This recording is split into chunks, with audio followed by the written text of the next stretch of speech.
신앙생활을 하면서 정말 많이 받는 질문 중에 하나가 술 먹는 게 죄냐 아니냐 하는 것입니다. 꼭 이것뿐만 아니라 이런 류의 질문들 많이 있습니다. 주일에는 공부를 해야 되냐 마냐.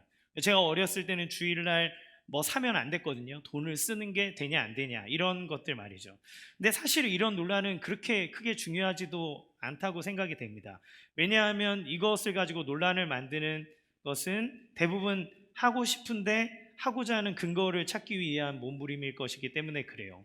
그러면 안 하는 것이 무조건 다 거룩한 거냐? 그러면 우리에게 주어주신 자유가 너무 침해당하는 것 같고, 또 너무 그런 것들을 추구하면 방종하는 것 같은 여러 가지 논란들 속에서 우리는 어느 것 하나를 선택하고자 하는 선택의 기로에 놓일 때가 있습니다. 오늘은 이 선택에 대한 이야기를 좀 하려고 하는데요. 사실은 그것을 먹냐 안 먹냐 하냐 안 하냐보다 그 안에 더 우리의 마음에 깊고 중요한 것이 있기 때문에 그래요. 이런 것을 생각할 때면 오늘 본문의 경우를 많이 이야기합니다. 다니엘이 뜻을 정한 이야기인데, 그런데 오늘 나오는 다니엘이 뜻을 정한 이 결심을 한 것에 대해서는 몇 가지 의문이 듭니다. 왜냐하면 우리 지난주에 말씀을 들었던 것처럼 다니엘이 신앙인으로서는 도저히 수용할 수 없는 많은 것들을 수용하며 살았기 때문에 그래요. 그런데 다른 거는 다 수용했으면서 왜 유독 이 먹는 것만을 거부하고 있을까요? 왜 이들은 다른 거는 다 된다고 하면서도 음식에 대해서만 이토록 보수적으로 결심한 것일까요? 또 보면 이거는 앞으로 영원히 계속 그렇게 하겠다는 얘기는 아니에요. 한시적인 결심입니다. 다니엘서 10장 3절 말씀 같이 읽어보겠습니다. 시작. 새 이래가 차기까지 좋은 떡을 먹지 아니하며 고기와 포도주를 입에 대지 아니하며 또 기름을 바르지 아니하니라. 이건 나중에 다니엘이 총리가 됐을 때 어떤 일들에 대해서 금식하는 이야기가 나와요. 근데 여기 보면 3주간 좋은 떡과 고기와 포도주를 입에 대지 않겠다 이렇게 얘기하는 금식을 선언하잖아요. 그러면 그 얘기는 뭡니까? 그 전에는 그거를 먹었다는 얘기예요. 그러니까 영원히 다니엘이 난 이제 앞으로 절대 고기 이런 거 안 먹을 거야 이렇게 한 게 아니라, 이 말은 딱 느부갓네살 왕에게서 교육을 받는 이 3년의 시기 동안 자기는 채식과 물만 하겠다라고 결심을 한 거라고 볼 수 있습니다. 자, 그러면 다시 처음 질문으로 돌아와서 다니엘은 영원히 그런 것도 아니고 이 한시적인 시간 안에 먹는 것에 대해서 이런 뜻을 정해서 결심을 했을까요? 그 이유를 8절 말씀에 나옵니다. 같이 읽어보겠습니다. 시작. 다니엘은 뜻을 정하여 왕의 음식과 그가 마시는 포도주로 자기를 더럽히지 아니한다 하고 자기를 더럽히지 아니하도록 환관장에게 구하니. 여기 그 이유를 보면 자기를 더럽히지 아니하도록, 그렇죠? 자기를 더럽히지 않게 하기 위해서라고 얘기합니다. 그러니까 다니엘은 왕의 음식과 그가 마시는 포도주가 나를 더럽힌다라고 여긴 거예요. 그러면 왜 유독 그 음식이 나를 더럽힌다고 생각했을까요? 우리가 많이 생각하는 것 중에 하나가 이것이 율법에 금한 음식이었기 때문일까요? 율법에는 우리가 아는 것처럼 엄격하게 금하는 음식들이 있습니다. 대표적인 게 돼지고기 같은 거죠. 되새김질하지 않는 것들은 부정한 음식이라 그래서 먹지 않습니다. 그런데 여기에 보면 포도주가 나와요. 근데 포도주는 먹습니다. 특별히 예수님은 직접 포도주를 이렇게 제조해 주시지 않습니까? 그렇죠? 극상품의 포도주를 만들어 주시잖아요. 그렇기 때문에 포도주는 금지된 음식이 아님에도 그가 먹지 않겠다고 선언한 걸로 봤을 때는 꼭 그 율법 때문은 아닌 것 같습니다. 그러면 혹시 이 음식이 바벨론 우상들에게 바쳐졌던 음식이기 때문에, 거룩하지 않은 음식이기 때문에 이것을 먹지 않는다고 했을까요? 저희 예전에 이제 어머니께서, 저희 가정이 아버지가 예수님을 안 믿으셨기 때문에 장손인지라 제사를 지냈습니다. 그럼 어머니께서 명절 되면 음식들을 하잖아요. 그런데 그 음식들이 거의 다 제사 음식 아닙니까? 그런데 음식들을 막 한가득 하고 나면 그걸 목사님 댁에 좀 갖다 드리라고 저에게 꼭 심부름을 시키셨어요. 그런데 제사 드리지 아니한 걸로 거룩하게 구별해서 요거는 깨끗한 걸로 이렇게 드리라고 하면 가져갔습니다. 뭐 이런 것처럼 혹시 우상에게 바쳤던 음식이라 그것을 먹으면 내가 그 음식으로 인해 이방 신에 의해서 더러워질까 봐 먹지 않았을까요? 그런데 이때 많은 학자들에 의하면 채소도 바벨론 신에게 바쳐졌던 거라고 얘기합니다. 그러니까 그런 의도로라면 결심했을 때 다니엘은 아무 음식도 먹으면 안 되었던 거죠. 그런데 그렇다면 여기에서 자기를 더럽히지 않겠다라고 하는 것은 단지 종교의식에 근거한 것이거나 율법에 의해서 제한된 것이 아니라고 하는 결론을 우리가 내릴 수 있습니다. 오히려 앞의 상황, 그러니까 우리 지난주의 말씀처럼 우상의 사상이 있는 바벨론의 학문을 다 배웠고, 그리고 바벨론 우상의 이름이 들어가 있는 그 이름으로 계명하는 것을 자기가 허용했고, 그리고 자기의 나라를 멸망시킨 바벨론 왕의 직무를 자기가 수행하기로 다 받아들였단 말이에요. 이런 상황 속에서 그가 먹는 것에만 유독 내가 먹지 않겠다라고 결정했다는 것은 상황 안에서 봐야 된다는 거죠. 이런 모든 상황 속에서 무언가를 하는 것이 자신에게 있어서 논리적으로나 신앙적으로 적절하지 않다, 합당하지 않다라고 그가 여긴 것으로 볼 수 있는 겁니다. 자, 그러면 다니엘이 음식과 포도주가 자기를 더럽힌다고 여긴 까닭은 무엇일까요? 그 단서는 5절과 8절을 보면 나와 있는데, 거기에 보면 음식, 포도주 이 말이 반복해서 나와요. 그런데 반복되는 표현 중에 반드시 그 앞에 붙는 말이 있습니다. 그건 뭐냐면 왕의 음식과 그가 마시는 포도주예요. 왕이 주는 음식이고 그가 마시는 포도주입니다. 10절에 보면 뭐라고 되어 있냐면 그가 너희 먹을 것과 마실 것을 지정하셨다, 이렇게 얘기합니다. 무슨 말이에요? 강조하고 있는 게 뭡니까? 이들에게 나오는 음식과 포도주가 왕이 지정해서 왕이 그들로 하여금 먹게 한 음식이라고 하는 겁니다. 그렇게 한 존재가 왕이라는 거예요. 자, 그러면 왕의 음식과 왕의 포도주를 먹는다는 것은 어떤 의미를 가지고 있을까요? 첫 번째로 왕으로부터 특혜가 부여되었다는 것을 의미합니다. 왕의 특별히 살피는 자, 왕의 기대를 받고 있는 자. 여러분, 왕 앞에서 음식을 아무나 먹을 수 있습니까? 그럴 수 없죠. 왕이 총애하거나 믿을 수 있거나 앞으로 그에게 중요한 무언가를 맡기는 사람과 밥을 먹습니다. 성경에 보면 다윗이 왕이 됐을 때 자기의 영혼의 단짝 친구였던 요나단의 아들인 무비보셋이 자기의 식탁에서 먹게 합니다. 그런데 이 무비보셋은 누굽니까? 다윗을 끝까지 죽이려고 했던 사울 왕의 손자예요. 그러니까 그 이전 그 왕가의 자손입니다.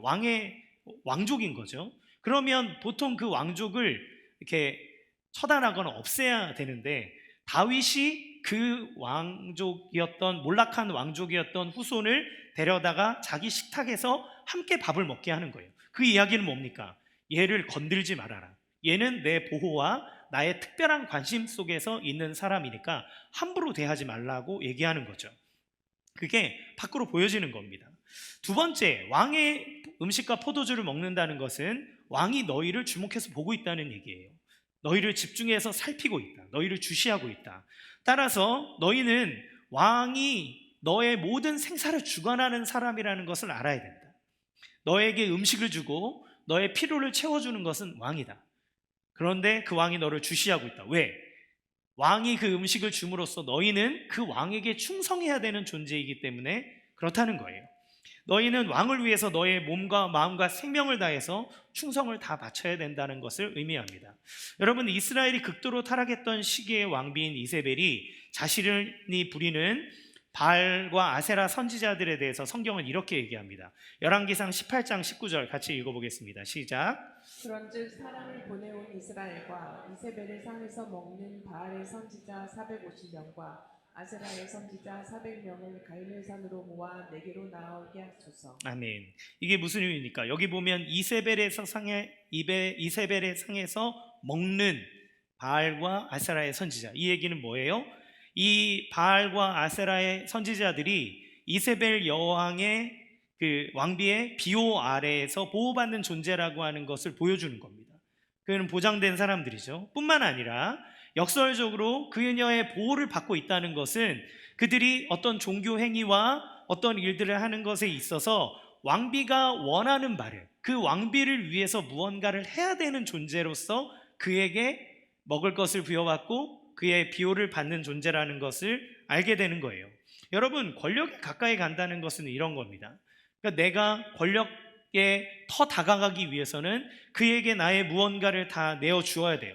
그에게서 어떤 먹을 것과 생명의 비호를 받는다면 나는 그의 대가로 반드시 그에게 그 무언가를 줘야 된다는 겁니다. 여러분, 악마는 프라다를 입는다라는 영화를 보셨나요? 거기에 보면 기자지망생이었던 여주인공이 최고의 패션 매거진인 런웨이에 기적적으로 입사를 합니다. 근데 거기에 악마같이 아주 그곳의 프로페셔널한 그런 편집장인 미란다라는 여자가 있는데, 그 여자 옆에서 일을 하는 동안 어마어마하게 시달려요. 그녀가 하라는 것, 그녀의 관심, 그녀가 무슨 커피를 언제 먹는지, 어떤 거를 찾는지 시간대별로 맨날 체크하고 그거에 매여서 살아가야 됩니다. 근데 거기에 있는 동안 그 여자 주인공이 전에는 막 별로 안 예쁜 옷을 입고 있다가 점점 명품을 막 걸치게 되고 화려해지고 예뻐지고 막 셀럽들과 같이 가까이 하게 되고 점점 유명한 길로 걸어가게 되는데, 그녀가 화려한 길로 들어가면 갈수록 자기의 인생이 뭔가 갉아먹어지는 듯한 느낌을 받게 돼요.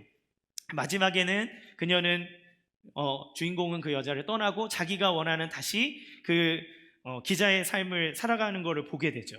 그가 화려함을 얻게 되지만 동시에 자기가 무엇을 생각하는지도 모를 만큼 살아가는 묶인 삶을 살아가게 된다는 겁니다. 물론 이 안에는 세상의 일, 어떤 분야에서 살아남기 위해서는 미치지 않고서는 안 된다라고 하는 어떤 사회적인 교훈도 주지만, 동시에 그것은 우리가 우리의 삶에 대해서 생각하거나 우리의 삶을 돌아볼 겨를 없이 무언가에 의해서 계속 쫓기고 계속 이끌려지는 삶을 살 수밖에 없는 우리의 사회 구조를 보여주기도 하는 거죠.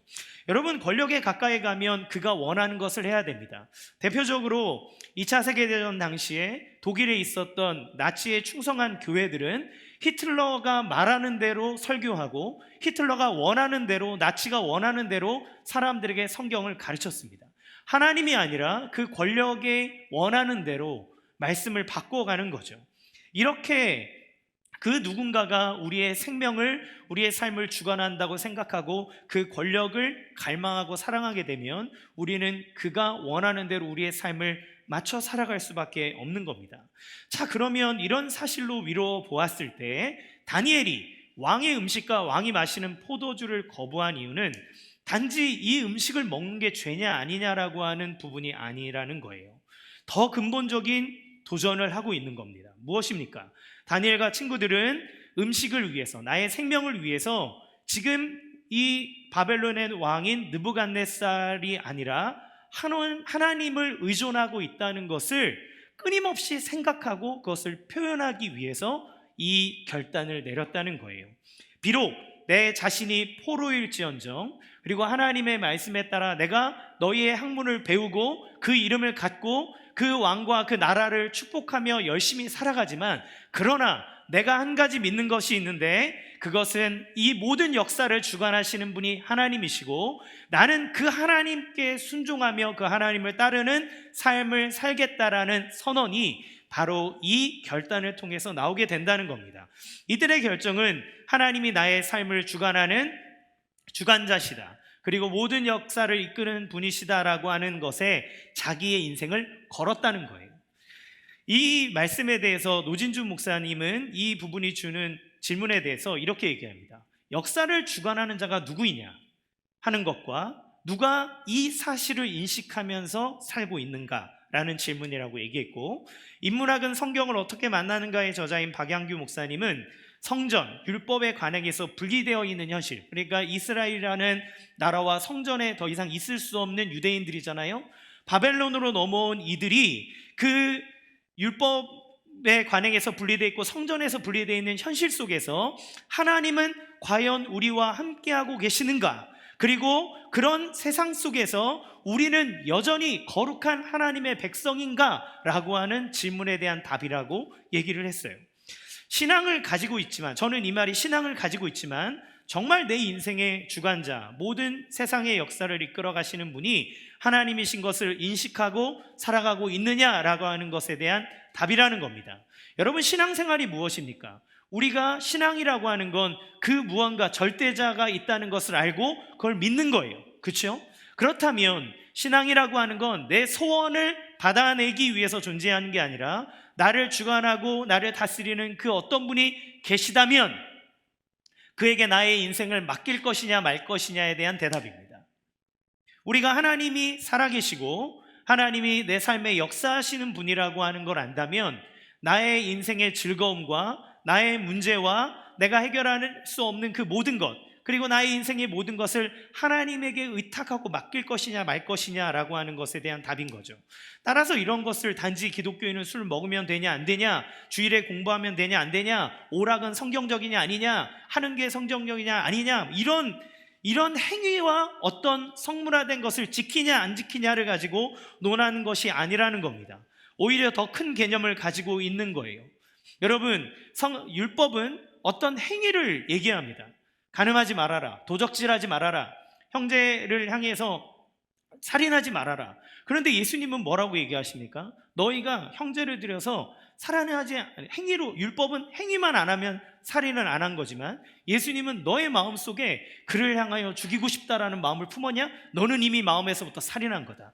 여자를 보고, 이성을 보고 음란한 생각을 했느냐? 너의 행위가 그렇지 않더라도 너는 이미 그 마음에서 간음한 거다. 너가 형제를 향하여서 라가 이 바보야 라고 얘기했다면 차라리 연자맷돌을 메고 바다에 빠져 죽어라, 그게 낫다 라고 얘기할 정도로 예수님이 얘기하시는 건 성문화된 것에 내가 행동으로 그 무언가를 하지 않았다는 것, 그것으로 만족하는 것이 아니라 마음에서부터 너가 하나님을 진짜로 의지하고 하나님을 의지하며 살아가고 있는가로 얘기하는 겁니다. 우리는 신앙을 얻을 때 예수님 안에서 내가 자유합니다, 예수님이 그 모든 율법을 다 완성하시고 파하셔서 그리스도 예수로 말미암아 구원을 받았다면 자유하지 않습니까? 그런데 그 자유함 안에는 하나님의 더 촘촘한 법이 있습니다. 어떤 법이에요? 사랑의 법입니다. 내가 그 하나님을 사랑하지 않으면, 내가 사람을 마음을 다해 사랑하지 않으면 그 법 안에 다 걸려 넘어질 수밖에 없는 거예요. 겉으로는 아니라 할지라도 그 마음에 사랑이 없다면, 그 마음에 사람을 향한 존중과 인격적인 대우함이 없다면 그 모든 것이 하나님의 법 안에 다 걸리는 겁니다. 누가 우리를 그 안에서 구원할 수 있겠습니까? 누가 하나님 앞에서 우리가 정직하다, 우리가 깨끗하다라고 말할 수 있겠습니까? 술 안 먹으면 깨끗합니까? 내가 무언가를 헌금을 많이 내면 나는 그럼 거룩합니까? 아니요. 그 마음의 중심에 하나님의 살아계심과 하나님의 이끄심을 그가 받아들이고 그를 의지하냐예요. 그러니까 중요한 것은 역사의 주인은 느부갓네살이 아니라 여호와 하나님이시라는 것을 알았고 그것을 그들은 행동으로 옮기는 첫 번째 결정으로서 그것을 한 겁니다. 왕의 진미를 먹는 것이 죄가 되는가 아닌가는 다니엘에게 큰 의미가 없는 질문입니다. 왜냐하면 먹을 수밖에 없는 상황, 아니 먹지 않으면 안 되는 상황에서 먹지 않기로 결정했기 때문에 그래요. 적어도 10대 소년이었던 그가 생각할 수 있는 현재 상황 속에서 할 수 있는 신앙을 지키고 정체성을 잃지 않을 수 있는 최선의 방법으로 내가 이것을 하겠다고 결정을 한 겁니다. 자, 그러면 어떻게 그들이 합니까? 다니엘과 친구들은 환관장에게 부탁을 합니다. 여러분, 이건 놀라운 교훈을 줍니다. 다니엘은 환관장에게 무례하게 굴지 않습니다. 예의를 갖춥니다. 그에게 최대한의 매너를 지킵니다. 우리가 세상을 상대할 때 어떤가요? 교회가 힘을 가지고 있든지 세력이 강해지든지 그럴 때일수록 목사도 그렇고 성도도 그렇고 교회의 힘에 따라 세상의 논리로서 동일하게 붙으려고 합니다. 세상에 대하여 무례하려고 합니다. 사람들에게 대해서 예의를 지키지 않으려고 합니다. 그러나 하나님의 방법은 세상을 대할 때 끝까지 예의를 갖추는 겁니다. 하나님, 예수님이 죄된 우리를 위해서 십자가에 죽으시고 우리를 품으신 것처럼 하나님께서 교회를 향해, 세상을 향해 펼치고자 하는 마음은 그들을 향해 힘으로 짓누르고 우리의 파워와 우리의 결속력을 보여주는 것이 아니라 하나님의 사랑으로서 그들에게 다가가고 그들을 예의 있게, 그들에게 매너를 갖추고 정성을 다하는 자세를 가져야 되는 겁니다. 거기에서 하나님의 역사가 나타나는 거예요. 여러분, 왜 그렇습니까? 이 다니엘의 결심이 때로는 다른 사람에게 씻을 수 없는 피해를 줄 수 있기 때문에 그렇습니다. 환관장에게 이 일을 허락받는 거는 그냥 내가 채소 먹겠다는데 왜 안 돼? 그게 아니라 환관장이 목이 달아나냐 안 달아나냐의 문제가 걸리는 거예요. 그런데 내가 내 신앙을 지키겠다고 내가 내 몸을 막 자해하고 이러면서 그가 했다면 그에게 덕이 됐을까요? 다니엘은 그에게 예의를 갖추어서 부탁합니다. 열흘 동안 채식을 할 터이니 시험해 보시고 다른 사람들과 비교하여 결정해 보십시오라고 얘기하는 거죠. 여러분, 이들에게 어떤 일이 일어납니까? 하나님은 이들의 결정에 대해서 이렇게 응답하십니다. 15절 시작. 열흘 후에 그들의 얼굴이 더욱 아름답고 살이 더욱 윤택하여 왕의 음식을 먹는 다른 소년들보다 더 좋아 보인지라. 여러분, 여기에서 얼굴이 좋아 보였다는 것, 요즘에는 채식하는 것이 더 좋죠. 이렇게 다니엘 다이어트와 몸의 균형을 위해서. 제가 얼마 전에 한번 몸 관리를 하려고 채식 및 이런 걸 했을 때 성도님들이 목사님 얼굴이 너무너무 좋아졌어요 이런 얘기를 들었거든요. 예, 물론 지금의 시대에는 채식을 하면 턱선도 이렇게 갸름해지고 예, 이렇게 딱 쇄골도 싹 나오면서 뭔가 날씬해 보이는 얄쌍한 모습이 돼서 좋지만, 당시에 이들에게 얼굴이 좋아졌다라고 하는 건 살이 쪘다는 겁니다. 살이 올랐다는 거예요. 여러분, 북한에 보시면 관직에 있는 사람들 이렇게 다 퉁퉁하지 않습니까? 이게 멋있는 거죠. 배불리 먹는 거예요. 이것은 어떻게 그러면 이들이 이렇게 채식과 물만 먹음에도 불구하고 살이 오를 수 있을까요? 하나님의 역사입니다. 하나님이 그들에게 은혜를 부으심으로 채식만 하고 물을 먹는 가운데서도 그들이 다른 누구보다 더 기름진 것을 먹고 더 영양가 있는 것을 먹는 것처럼 그들이 살찌게 하시는 거죠.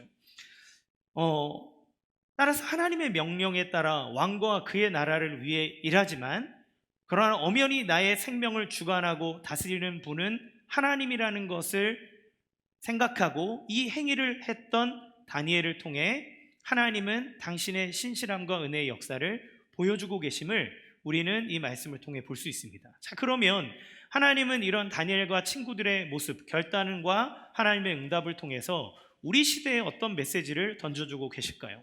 첫 번째는 긍휼에 대한 하나님의 신실하심을 볼 수 있다는 겁니다. 9절 말씀 같이 읽어보겠습니다. 시작. 하나님이 다니엘로 하여금 환관장에게 은혜와 긍휼을 얻게 하신지라. 하나님은 다니엘을 사로잡아간 그 나라의 사람, 그 나라의 환관장에게 긍휼을 얻도록 해주십니다. 이게 왜 가능했을까요? 그것은 쭉 위로 거슬러 올라가 솔로몬이 성전에서 했던 기도가 응답되는 순간임을 알 수 있습니다. 솔로몬은 하나님 앞에 성전을 봉헌하며 그의 마음을 올려드릴 때 미래를 내다봤는지 성령께서 그에게 감동하셨는지 모르지만 이런 기도를 합니다.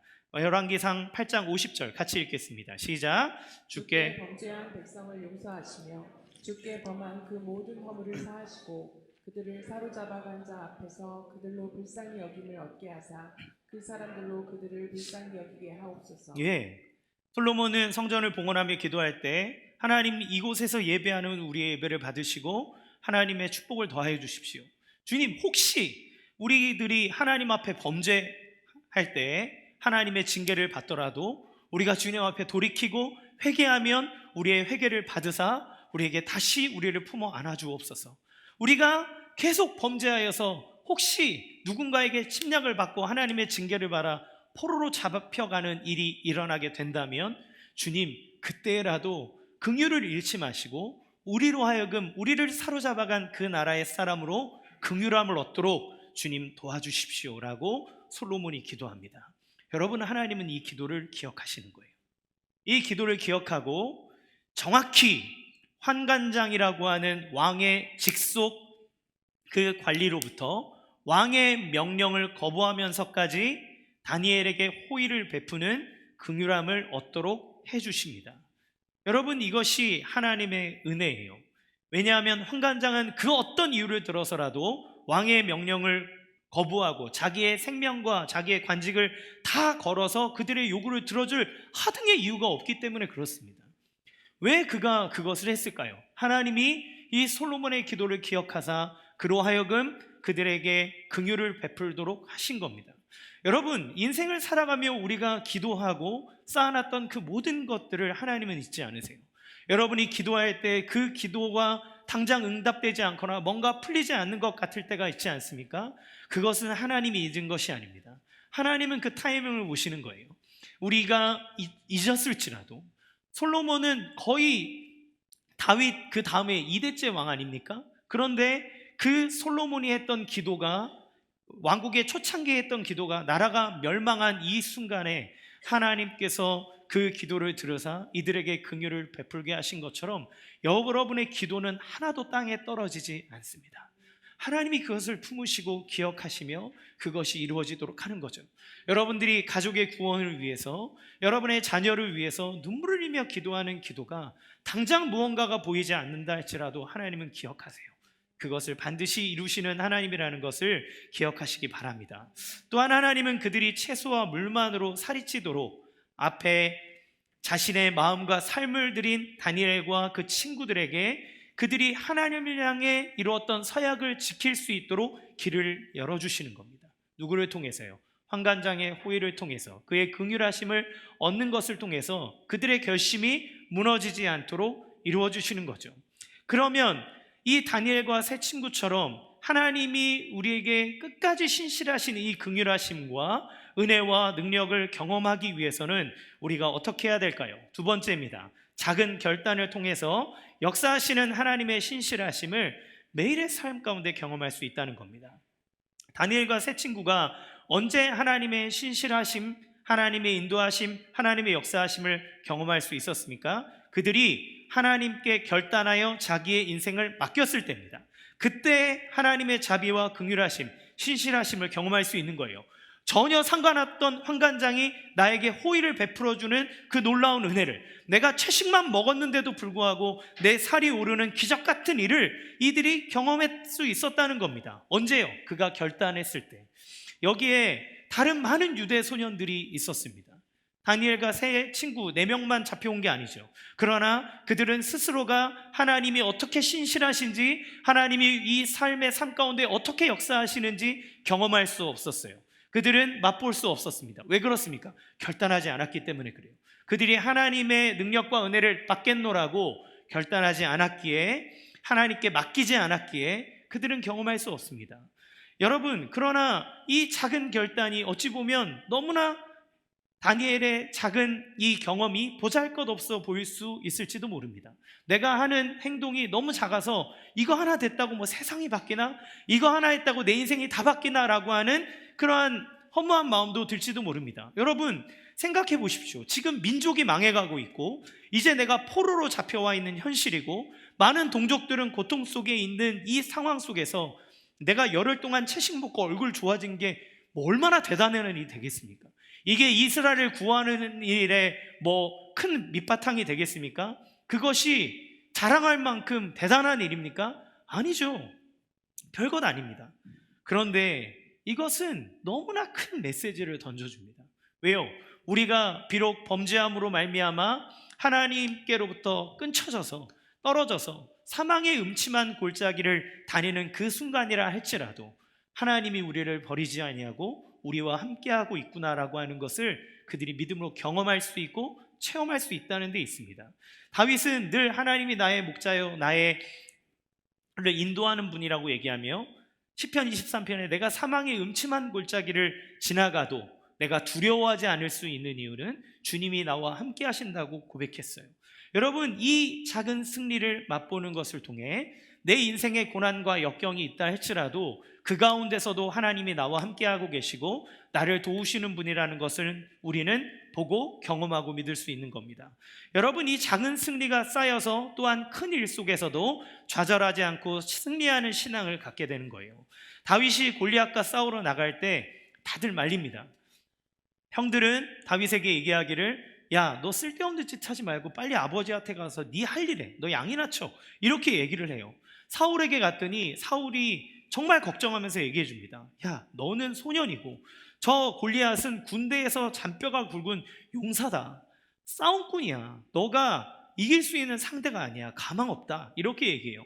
근데 다윗이 그때 뭐라고 얘기합니까? 다윗은 이렇게 얘기해요. 왕이시여, 내가 아버지의 양을 지킬 때 사자나 곰이 와서 양떼에서 새끼를 물어가면 내가 그놈을 쫓아가서 수염을 잡고 때려 죽이기도 했습니다. 그러면서 이렇게 얘기합니다. 사무엘상 17장 37절 다 같이 읽겠습니다. 시작. 또 다윗이 이르되 여호와께서 나를 사자의 발톱과 곰의 발톱에서 건져내셨은즉 나를 이 블레셋 사람의 손에서도 건져내시리이다. 아멘. 예. 다윗이 뭐라고 얘기합니까? 다윗은 내가 사자와 그런 곰이 와서 물어갈 때 걔네들을 때리고 잡아 죽이고 이렇게 했습니다. 제가 이렇게 힘이 셉니다. 이렇게 얘기한 게 아니라 하나님께서 나를 사자와 곰의 발톱에서도 건져내셨습니다. 그러니까 매일매일의 삶 속에서 다윗은 하나님과 함께하면서 하나님이 나와 함께하고 계심을 경험했고, 삶의 작은 순간순간 속에서도 하나님이 나에게 주시는 승리를 경험했던 거예요. 그러니까 그거보다 더 큰 사자나 곰이 왔을 때도 하나님을 믿고 기꺼이 그것을 자기에게 있는 양을 지켜냈고 하나님의 도우심을 받아왔다는 것을 얘기합니다. 그렇기 때문에 지금까지 나를 도와주신 하나님이 매일매일의 삶 가운데 나와 함께 계시는데, 이제 저 골리앗 앞에서 내가 두려워할 것이 무엇이 있겠습니까?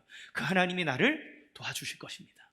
그리고 그 작은 승리의 결과는 작은 다윗이 큰 골리앗을 쓰러뜨리는 놀라운 승리로 결말을 맺게 되죠. 많은 성도분들이 청소년 때, 그러니까 어려서부터 신앙생활을 했던 많은 성도님들께서 청소년 때나 청년 때의 뜨거운 은혜와 간증이 넘치는 것을 많이 보게 됩니다. 대부분 오랫동안 신앙생활한 분에게 언제 예수님을 인격적으로 영접했습니까? 라고 물어보면 중고등학교 때 수련회 가서 그랬습니다. 청년 때 선교 가서 예수님을 만났습니다. 이런 얘기들을 많이 해요. 그런데 그때는 그렇게 뜨거운 은혜와 간증이 넘치는 삶을 살다가 취업을 하거나 결혼을 하고 아이를 출산하거나 그렇게 하면 영적인 슬럼프를 겪게 되는 경우가 너무나 많습니다. 왜 그럴까요? 현실의 벽이 높아서 그렇습니까? 아닙니다. 어느덧 청년 때의 열정과 그 무모함, 하나님만을 믿기 때문에 했던 그 작은 결정들은 사라지고, 그 작은 결정에서조차 하나님 아닌 세상을 두려워하고 세상을 따라가고 세상을 향해 자기의 무릎을 꿇는 연습을 해왔기 때문에 그렇습니다. 여러분, 중고등학교 때 하는 믿음의 결단이 얼마나 대단한 거예요. 사실 별거 아니에요. 그냥 자율학습 하는데 내가 자율학습 땡땡이 치고 꼭 수련회 가서 은혜 받고 말 거예요. 와, 내가 지금 학교 가면 피곤한데 내가 특세 다 참여할 거야. 이런 거. 그게 뭐 그렇게 대단한 결심입니까? 그렇죠? 그런데 그 작은 결심이 그들로 하여금 순간순간 하나님 앞에서 자기에게 드렸던 하나님의 은혜와 돌보심을 경험하게 하는 거예요. 그때 그 안에 불이 일어나는 거예요. 아, 이 작은 것에도 하나님 나에게 이렇게 역사하는구나. 그 간증이 쌓여가며 하나님을 향한 열정과 믿음은 배가 되고, 그가 하나님의 이름으로 무언가라도 할 수 있을 것처럼 열정의 발을 디우게 된다는 겁니다. 여러분, 그러나 우리가 세상에 살아가며 어떤 큰 벽에 갑자기 딱 부딪혔을 때 그거를 보면 아이고, 이거 믿음대로 살아갔다는 다 죽겠구나, 이렇게 하다가는 내가 어렵게 되겠구나, 내가 새벽에 좀 기도하고 나면 하루 다 망치겠구나 라고 하는 이런 어떤 우리의 연약함 속에 자꾸 믿음의 결단을 내리기를 주저하는 거죠. 아니면 이렇게 얘기하기도 합니다. 내가 청소년 때는 막 열정, 막 패기 이런 거 가지고 막 했는데 나이가 드니까 이게 잘 안 되는 것 같아. 여러분, 나이가 들면 다 안 됩니까? 아니요, 그렇지 않습니다. 제가 20대 첫 대학교 1학년 때 CCC 전국 여름 수련회 갔습니다. 그때 수많은 젊은이들 앞에 한 노인인 김중근 목사님이 나타났는데, 그분 앞에서 저는 너무너무 부끄러워서 얼굴을 들 수가 없었어요. 저는 20살, 이제 막 대학교 들어간 나이에 내 인생에 무엇을 먹고 살까, 내 앞으로 인생은 괜찮을까라고 하며 낙관론보다는 무언가 불안한 마음속에 제 인생에 그저 먹고 사는 것에 내 마음과 삶을 집중하고 있었던 때입니다. 그런데 70이 넘은 어르신이 나와서 청년들에게 얘기하는데 그 마음에서 하나님을 향한 열정과 불, 민족 복음만을 향한 열정이 가득히 타올라서 그가 얘기하는데 말은 흐릿하고 뭔가 힘은 빠진 것 같지만 그 안에서 불이 타오르는 걸 느꼈습니다. 그분을 보면서 저분이 청년이고 내가 노인이다라고 하는 그러한 자각 속에 하나님 앞에 회개하지 않을 수가 없었습니다. 여러분, 갈렙은 나이 80에 저 땅을 나에게 달라고, 내가 나이 80이지만 그때나 40일 때나 내가 일반이다, 저 땅을 나에게 주십시오라고 여호수아에게 얘기하며 땅을 차지한 것을 봅니다. 우리의 나이가, 우리의 육체의 연약함이 하나님을 향한 열정과 불과 그 풍성함들을 막는 근거가 됩니까? 아닙니다. 우리가 그렇게 된 것은 하나님 앞에 결단하지 않기 때문에 그래요. 우리가 하나님의 신실하심이 계속해서 우리에게 있다면, 솔로몬의 기도를 듣고 그 후손을 거쳐서 응답하시고 그것을 기억하시는 하나님의 신실하심이 우리 가운데 있다면, 우리는 지금 나의 삶 가운데 결단을 내릴 수 있습니다. 하나님이 나의 주인이고 하나님이 나의 인생을 이끄시는 분이라고 우리는 결단을 내릴 수 있습니다. 결단을 내릴 때 하나님은 불을 주십니다. 결단을 내릴 때 하나님은 비록 아주 작은 것이라 할지라도 그것을 통하여서 하나님이 우리에게 살아가고 계시고 우리와 함께하고 계시다는 것을 경험하게 하실 거예요. 여러분, 내일부터 특세입니다. 결단해야 되겠지요. 피곤할 겁니다. 여러분, 다니엘이 채식 먹는 동안 겁나 맛있네 뭐 이런 거 먹었겠습니까? 고기 먹는 거 보고 먹고 싶고 힘들고 그랬을 수도 있습니다. 그럼에도 불구하고 결단한 것을 지키기 위해 하나님 앞에 나아갑니다. 여러분, 피곤할지도 모르지만 은혜의 자리에 나와서 그의 말씀을 듣기로 결단하십시오. 우리나라가 이토록 발전하고 부흥할 수 있었던 이유들이 뭔지 아십니까? 그 옛날 우리의 어머니들이 애 막 징징 우는데 포대기에 덮어 쓰고 차가운 바닥에 엎드려서 우리 가족을 긍휼을 베풀어 달라고, 하나님의 은혜를 알게 해달라고, 내가 그리스도 예수를 믿어 우리 가족의 참된 구원의 은혜를 달라고 눈물을 흘리며 기도했던 우리의 믿음의 선배들과 어머니들의 기도 덕분에 우리는 놀라운 삶의 그 변화를 이루며 살아오지 않았습니까? 왜요? 그들이 그렇게 하기로 결단한 겁니다. 그런데 어느덧 우리는 무언가 편안해지고 무언가 좋아졌을 때 그 결단하기를 주저합니다. 결단했다가 또 안 될지도 모르는데, 이거 결단한다고 뭐가 바뀌겠어? 이거 내가 이거 하나 한다고 세상이 바뀌어? 이거 한다고 우리 가정이 바뀌어? 여러분, 바뀝니다. 거기에서부터 하나님이 시작하고 역사합니다. 여러분의 삶 가운데 그러한 은혜를 누리시기를 주님의 이름으로 간절히 축원합니다. 마지막으로 구원에 대해서 신실하신 하나님의 은혜를 믿게 된다는 거예요. 다니엘은 자기의 헌신과 결단을 통해서 하나님에게 살아계심을 보이고 하나님의 역사하심을 나타내는 아주 위대한 존재가 됩니다. 다니엘서 1장 16절에서 18절까지 말씀 같이 읽겠습니다. 시작. 그리하여 감독하는 자가 그들에게 지정된 음식과 마실 포도주를 제하고 채식을 주니라. 하나님이 내 소년에게 한글을 주시고 모든 서적을 깨닫게 하시고 지혜를 주셨으니 다니엘은 또 모든 환상과 꿈을 깨달아 알더라. 왕이 말한 대로 그들을 불러들일 기한이 찼으므로 환관장이 그들을 느부갓네살 앞으로 데리고 가니. 여러분, 다니엘과 세 친구를 통해 어떤 일이 지금 일어나고 있습니까? 왕이 음식을 먹지 않았는데 다른 누구보다 더 얼굴이 좋아졌을 뿐만 아니라 그들이 모든 학문에 대해서 뛰어나고, 그리고 영적인 것을 깨달을 수 있는 지혜를 갖게 되고 다른 모든 경쟁자들보다 더 우위에 있는 것을 보는 거예요. 여러분, 이것을 누가 합니까? 다니엘과 세 친구, 잘 결단한 그들이 알고요. 두 번째는 환관장이 합니다. 환관장이 느부갓네살 앞으로 이 네 명의 사람들을 데리고 나갈 때 어떤 마음이 들었을까요? 왕도 몰라요. 얘네들이 뭘 먹고 살았는지. 그러나 환관장은 그 다니엘과 친구들을 통해서 하나님의 살아계심을 보는 겁니다. 얘들은 다르구나. 얘들은 여타 잡혀온 다른 아이들과 뭔가 다르구나. 이들은 지혜롭기가 그지없구나.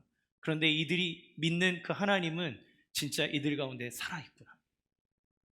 왕은 몰라도 그것을 3년 동안 쭉 지켜본 환관장이 보는 겁니다. 우리가 하나님 앞에 작은 결단으로 삶을 살아가며 갈 때마다 내 가족이 보고, 내 친구가 보고, 내 주변의 사람이 우리를 보는 겁니다. 그것이 아무것도 아닌 것 같지만 그것을 통해서 하나님이 살아계시고 기독교인들에게 하나님이 어떻게 역사하신지를 보여주는 거죠. 또 누가 봅니까? 다니엘과 함께 끌려왔던 유대 같은 동족들, 친구들이 보는 겁니다. 신앙의 동지들이 보는 거죠. 그들이 생각할 땐 나라가 망했고 우리의 삶에 소망이 없어졌고 우리가 살 길은 이 세상에서 치열하게 살아 그렇게 경쟁해서 이겨야 되는구나 라고 생각했는데, 그런데 다니엘과 그 친구들을 보니 하나님이 살아계시고 하나님이 우리를 버리지 않았고 하나님이 우리와 함께하고 계시다라고 하는 것을 그들을 통해서 보는 거예요. 여러분, 그러면 다니엘에게 역사하시는 하나님은 다니엘에게만 역사하고 그것을 지켜낸 다니엘만 축복하고 그것을 해낸 다니엘에게만 구원을 베풀어 주셨을까요? 아닙니다. 하나님은 다니엘을 통해서 모든 믿음의 민족들을 구원하기 위한 하나님의 통로로 사용하신 거예요. 그것을 뜻을 정했든 지켰든 못 지켰든 간에 다니엘을 통해서 바벨론은 하나님을 보게 되고 나중에 페르시아에 가게 됐을 때 고레스 왕을 통해서 모든 민족이 해방되는 역사를 보게 합니다. 이것은 무엇을 보여주나요? 하나님은 그 우리의 어떤 행위와 그 신앙의 이력으로 인해서 우리를 구원하고 우리를 받아주고 우리를 인정해 주시는 것이 아니라 하나님의 모든 신실하신 은혜와 긍휼하심으로써 당신의 백성을 품어주고 있다는 것을 보게 돼요. 다니엘을 통해서 하나님을 보이고 계시는 겁니다. 다니엘이 그곳에서 그렇게 될 수 있는 이유는 하나님이 다니엘을 통해서 너희가 홀로 내버려진 것이 아니다, 하나님은 너희를 버리지 않았다, 하나님 너희와 함께하고 계시다라고 하는 것을 가시적으로 보여주는 그 통로가 누구입니까? 바로 다니엘이고 그들의 친구인 거예요. 하나님은 이 바벨론 땅에서도 너희와 함께하고 계시고 그 하나님은 여전히 너희의 하나님이고 여전히 너희는 그 하나님의 백성이라는 것을 그들을 통해 보여주는 겁니다. 이것이 계속될 때마다 앞으로 다니엘의 인생에 계속된 시험과 어려움이 다가오는데 다니엘이 믿음으로 이걸 돌파할 때마다 사람들은 그 하나님의 능력을 보는 거예요.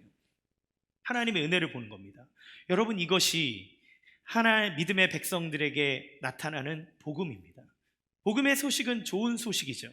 따라서 모든 이스라엘 백성이 다니엘과 같지 않다 할지라도 하나님의 신실하심은 여전히 너희와 함께 있고 너희를 구원하고자 하고 너희가 율법을 다 지켰기 때문이 아니라 하나님의 사랑과 그의 신실하심이 끝까지 너희를 붙잡고 있다는 사실을 보여주는 겁니다. 여러분, 그러면 우리의 현실은 어떻습니까? 우리는 어찌 보면 다니엘보다 다른 유대 소년들처럼 체제에 동화되어 순응하며 살아가는 쪽에 가까울지도 모릅니다. 언제나 다니엘을 본받아야 된다, 다니엘처럼 살아야 된다라고 얘기해서 다니엘처럼 마음을 먹고 또 결단하고 내가 앞으로 이렇게 살겠노라고 결심하지만 늘 작심삼일, 아니면 한 일주일, 3주, 길면 3달, 그리고 나면 또 무너져 버리는 게 우리의 모습입니다. 그런 모습을 볼 때마다 우리는 어떻게 생각합니까? 나는 하나님 사랑받을 만한 자격이 없는 것 같아. 나는 다니엘같이 하지 못하니까 하나님 날 싫어할 거야 라고 생각하지만 하나님은 우리가 그렇게 할 수 없는 연약한 존재라는 것을 압니다. 하나님께서 다니엘을 보내어 그렇게 살 수 없는 이스라엘 백성들에게 하나님의 살아계심을 보여주고 하나님이 너와 함께하고 너를 구원한다라고 하는 것을 보여주신 것처럼 하나님은 우리가 끝없이 넘어지고 연약해지는 그 가운데 다니엘보다 더 위대한 일을 우리에게 보내시어 우리를 구원하시고 우리와 함께 하시는 하나님이심을 보여줍니다. 그 구약의 다니엘보다 더 큰 다니엘은 누굽니까? 바로 예수 그리스도인 거예요. 예수님은 인간의 몸을 입고 이 땅에 오셔서 세상의 체제와 세상의 모든 통치와 세상의 영향권 아래 삶을 사셨습니다.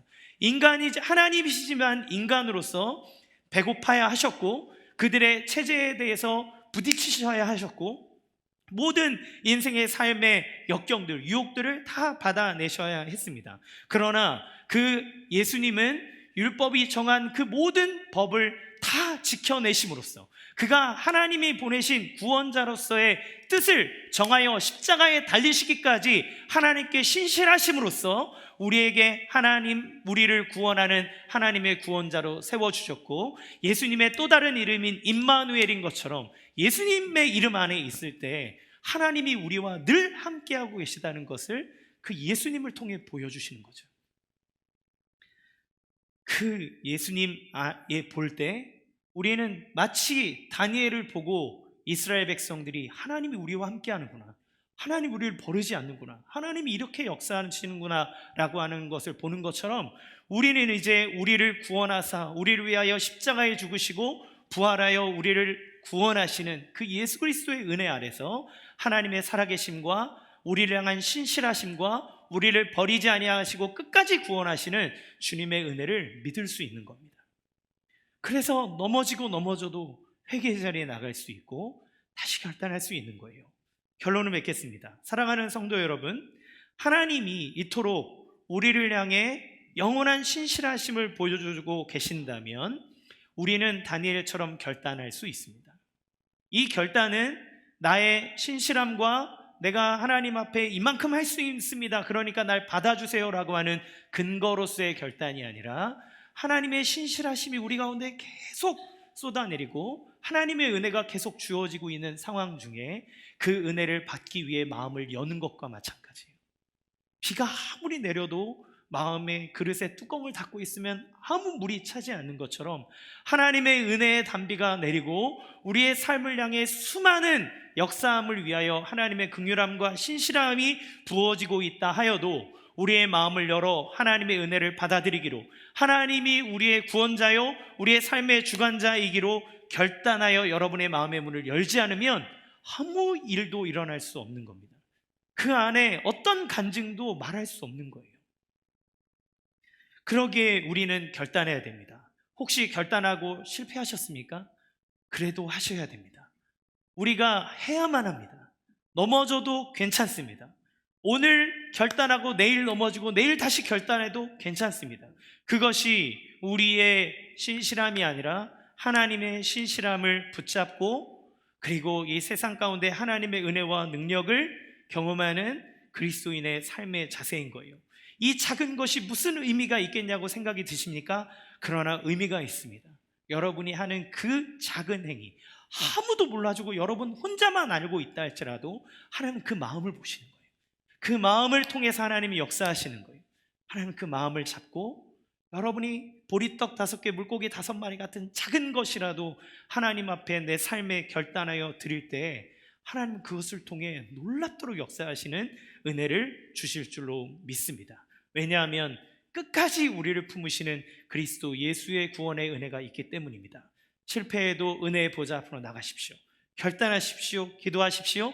그러면 주님께서 여러분에게 그 신실한 은혜와 능력의 역사를 보이시고 베풀어 주실 줄로 믿습니다. 그러한 은혜 가운데 날마다 승리하는 우리의 삶이 되기를 주님의 이름으로 간절히 축원합니다. 이 시간